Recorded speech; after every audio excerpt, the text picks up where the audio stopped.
दोन महिलेचे हातपाय बांधून अज्ञात दोघांनी नगदी रक्कमसह सोने चांदीचा मुद्देमाल लंपास केल्याची घटना घडली।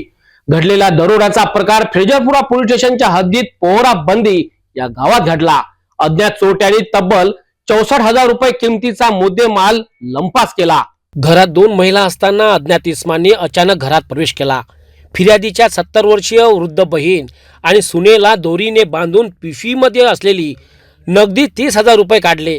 यासोबतच कानातील गळ्यातील सोने चांदीचा एकूण 64,000 रुपयाचा ऐवज सुद्धा काढून पोबारा केला। ही खळबळजनक घटना फ्रेजरपुरा पोलीस स्टेशनच्या हद्दीत येत असलेल्या पोहरा बंदी या गावात 21 डिसेंबरच्या दिवशी घडली। फिर्यादी नामदेव फुलसिंग राठोड हे घरी आले असता दोघी बांधलेल्या अवस्थेत दिसून आल्या।